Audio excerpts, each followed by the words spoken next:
Anong mensahe ang kailangang marinig ng mga Virgo sa period na to? Pwedeng nangyayari na itong magiging reading natin o mangyayari pa lang. Kung hindi man para sa inyo itong magiging reading natin, di baka para sa someone na malapit sa inyo o sa someone na kakilala nyo mismo. Baka may lumabas na gender mamaya, gawin nyo na lang energy, masculine at feminine energy. Pwede rin naman na wag nyo nang pansinin ang gender. Di ko masasabi kung anong magiging reading, kung positive ba o negative. Depende sa kung anong mapipick up kong energy. Walang masama kung papanoorin ang sun, moon at rising sign. Kasi baka alin man sa mga yan ay mag-resonate na sa sitwasyon nyo. Oh, 10 of swords, oh. Yan, basa kasi kamay ko eh. Teka.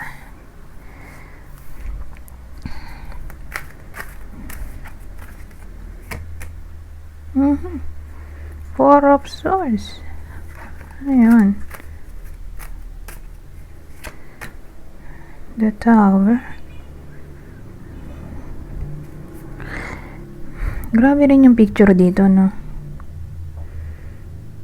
Nakarating yung puno dun sa sa bubong. Siguro may tornado. Kasi paano napunta yung puno sa bubong, di ba? Nilipad ng hangin siguro. Malamang tornado yan. Pero ba't ganun 10 of swords? Anyways, tinornado o twister? Yung ipo-ipo. Ano yung damon?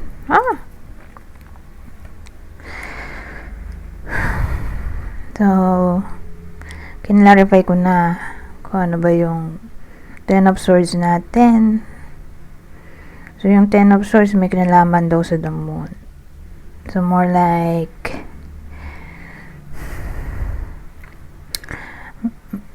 may separation.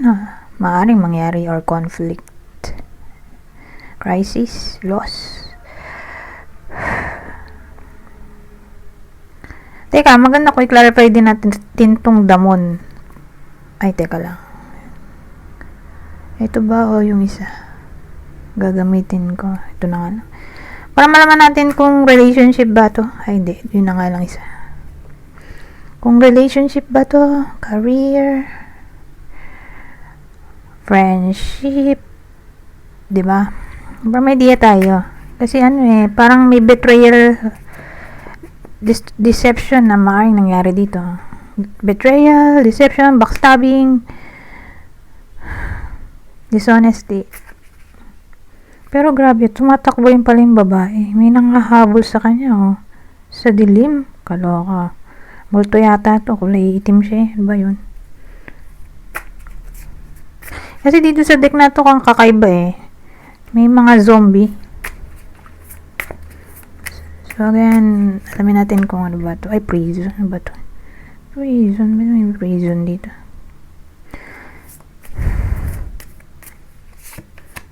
Lalaki. Nag-observe. Wala akong idea.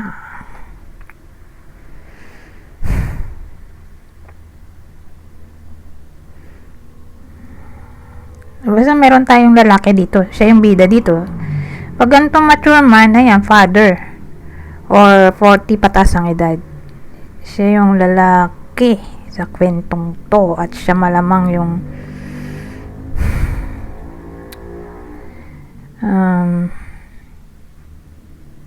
bida sa kwento na to. So, hindi ko malaman ano ba tong damon. Career ba yan? Relationship, friendship, kapitbahay, kadugo. Bago tayo magtuloy, para may direction tayo.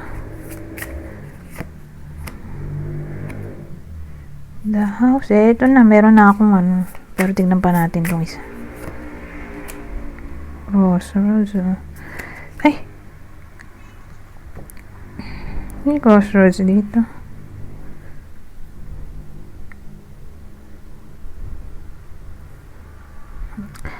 Well, may house kasi tayo eh. Family.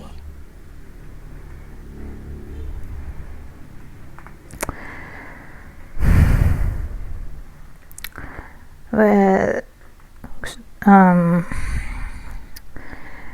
more like kadugo to. Kadugo, kamag-anak, kapamilya. Dito relasyon. Kasi lalabas naman dito yung cards na may kinalaman sa relationship. Basta nakita ko yung house, more like kadugo. Kapitbahay, kapamilya, relative. Ano nangyari dito sa mga to?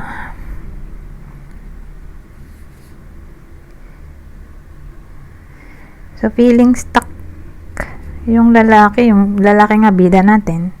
So, whether kayo to or partner nyo or kakilala nyo, malapit sa inyo lalaki.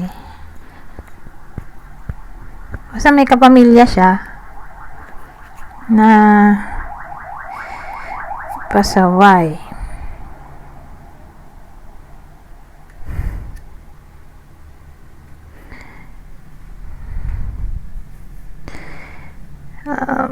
Ang dating kasi yung damon pinakstab siya in a way na siguro ninakawan siya ng pera or nagsinungaling sa kanya, tapos masunod lang yung kanyang luho, pleasure. So again, sabi nating nagnakaw ng pera para bumili ng luho or tumakas para pumunta sa party. Kasi may tumatakbo doon, kapamilyang tumakas sa gabi para pumunta sa party. Kahit sinabihang bawal kasi mapanganib nga gabi.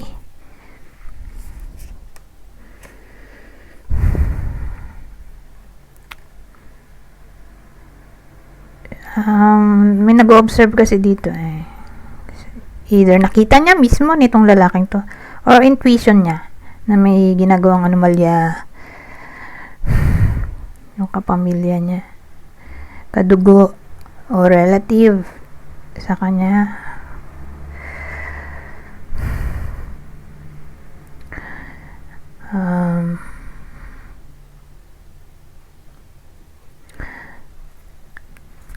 Ano ba? Kasi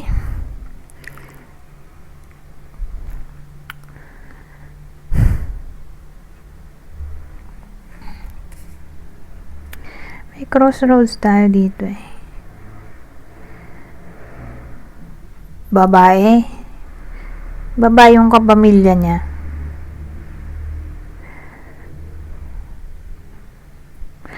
O kadugo relative na medyo pasaway.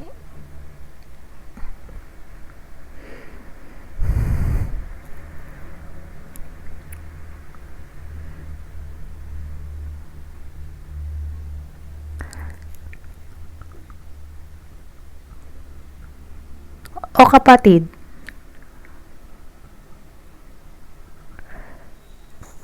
Sabagay, kapamilya nga, kapatid. Di babae, sister. Actually, pwede nga rin pala tong friend. Ay, hindi, mag-stick na lang tayo sa kapamilya, friend kasi to Pwede rin friend. Hindi, mag-stick tayo dito. Kapamilya, kadugo, relative.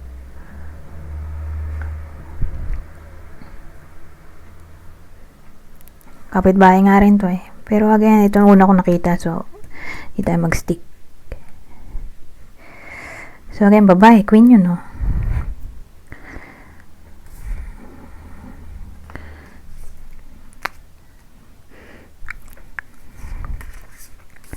So ito yung sinasabi kong party.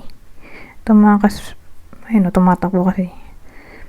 Pupuntang party gabi. Diyos ko po. Anak siguro, pwede rin. Or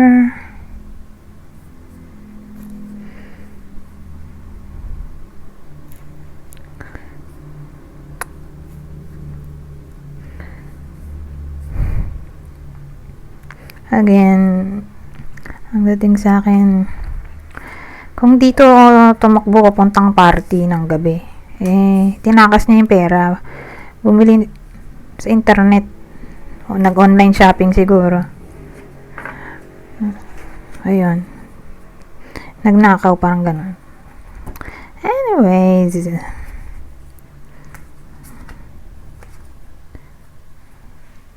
layo natin tong nagamit ko na baka magamit ko pa. So, yun. Nalaman na natin ang sagot dito sa damon. Ngayon, papasok tayo dito sa Four of Swords. So, ang dating di sila magkikibuan. Dahil nga, matutuklasan nung lalaki na yung kapamilya niya ay may ginagawang anomalya. Hindi siya papansinin nung lalaki. Hindi niya papansinin yung babae nga, nakadugo niya kadugo pamilya, relative. Anyway, the tower tayo, nasunog na yung tower. Sabagay, card din naman ang distraction yan. So, siguro magkakaroon ng lamat ang kanilang samahan. Kasi nga, na-betray yung trust nung lalaki. O, nung tatay. Tapos yung anak niya yung babae. Pwede rin kasing ganoon. O, asawa. Or kapatid. Sabagay, malawak yung topic nung babae kanina Yung kulo lang natin, babae.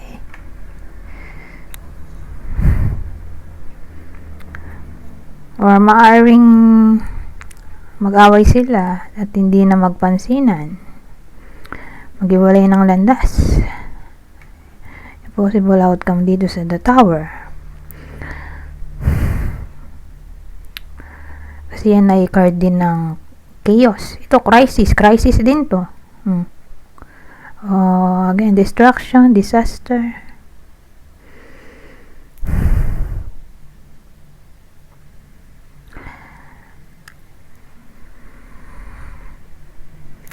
So, yun lang naisip ko.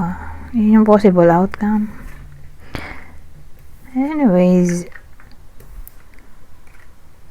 whether nangyayari na to o mangyayari pa lang, isa lang yung outcome. Sabi natin, di na sila nagpapansinan, di, ganun pa rin yung energy sa period na to. Pero kung di pa nangyayari, kasi nga, siya, negative yung reading natin, diba? Maganda kung gumamit ng any form ng prevention tool, diba? Tulad ng bang magandang tool. Ito, crystal. Pero ito ang di yata to. Kasi smoky quartz to. Ito. Labradorite. Somehow, ay sana makatulong pang prevent ng misfortune. Ito kasi yung stone ng pang prevent ng misfortune, accident. Ganon din yung garnet. Sa misfortune din daw yun. Marami pang stones, crystals, gemstones na pang-prevent ng misfortune tulad ng sinasabi ko ngayon na nagkaroon ng disaster. Kung hindi pa nangyayari at mangyayari pa lang, maganda nga ma-prevent, diba? Sa pamamagitan ng sa palagay nyo ay trip nyo. Tulad nito nga, gemstones. Kung ayaw nyo, di black candle, pero beware kasi nga baka makasunog. Ngayon, kung ayaw nyo nun, di magdasal na lang. Diba? Magdasal o gumamit ng affirmation words or subliminal music. Diba? Pwede rin yan. Or gumamit ng asin or mga herbs. Ano bang herbs? Hindi ko sure yung thyme. Pero yung pumapasok sa isip ko. Thyme, tingnan ko na sa internet. Teka lang. Thyme herb. Teka lang ha. Spiritual benefits. Dito tayo. Sabi daw ng AI ng Google, the spiritual benefits of thyme include cleansing and purification, protection against negativity, enhancing courage and strength, promoting focus and concentration, and attracting love and harmony. Ancient cultures used thyme in temples for purification and gifted it to soldiers for courage in battle. It is used in spiritual baths, incense and charm bugs to create sacred spaces and shield against harmful influences. Pwede pala talaga yung thyme. Yung pumapasok sa isip ko. Pwede rin yata cloves Alam ko cloves. Cloves, rosemary, basil. Ayan, maghanap na lang kayo sa internet. Pwede rin yung mga yon. Hanapin nyo na lang sa internet paano nyo gagamitin yung mga herbs na yan. Anyways,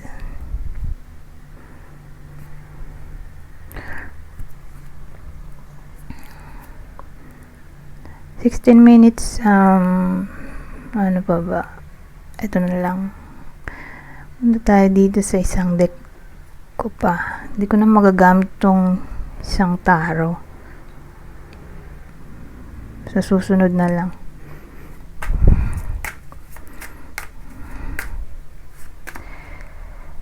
So, itong taro deck, taro. Ano nga ba ito? Kalimutan ko yung pangalan nito. Witchy. Ano nga ba ito? Kalimutan ko. Basta itong deck na to, hindi ko siya masyadong nagagamit. Kaya minsan nalilimutan ko rin paano gamitin.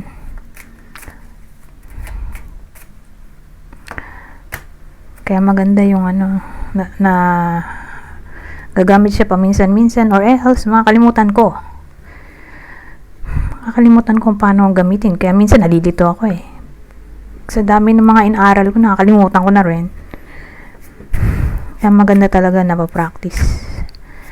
Anyways, sabi dito, sana, ano to? Okay. Saan natin ng flattery? Paano nangyari? Kasi may new love daw. So, ibig sabihin, may manliligaw, kaya magkakaroon ng flattery. Feeling ng flattery. So, either kayo yung manliligaw or may manliligaw sa iba sa inyo. Pero, may ligawan portion dito para sa iba sa inyo. Hindi naman lahat, pero sa iba. So, sa period na to, may magbo-bloom na romance kasi nga may love doon. New love. So, lalo na kung single. Ay, flattery.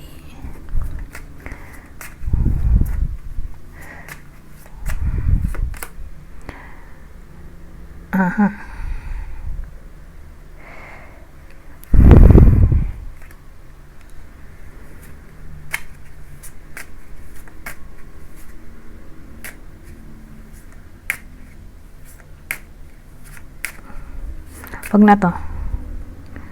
Wala naman kasi siyang clouds. At walang person.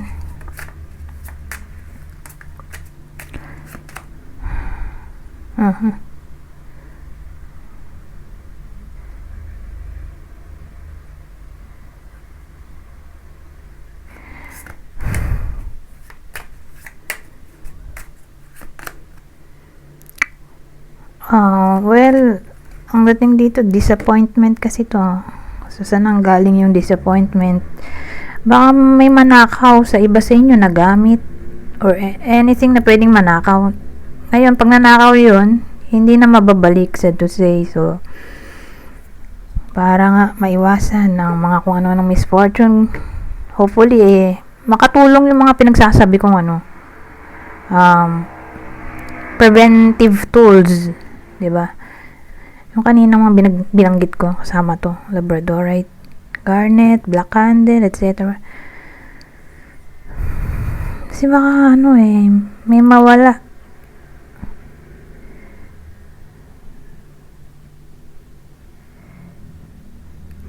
So, pag nanakaw kasi hindi na mababalik. So, gamit o tao. So, beware. Yun lang yung part na sad dito. Anyways.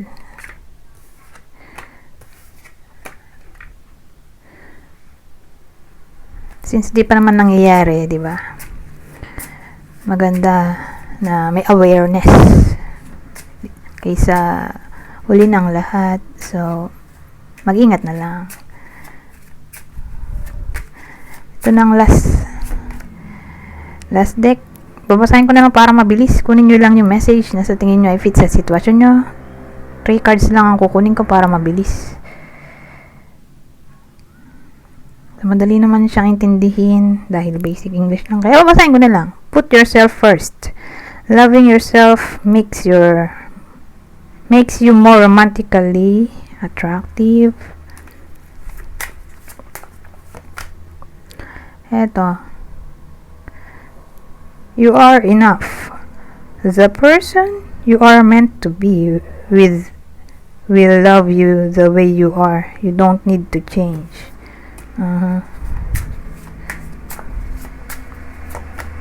At ang huli, leave your fears behind. They are stopping this relationship from blossoming. Anyways, hanggang dito na lang. Goodbye. For now.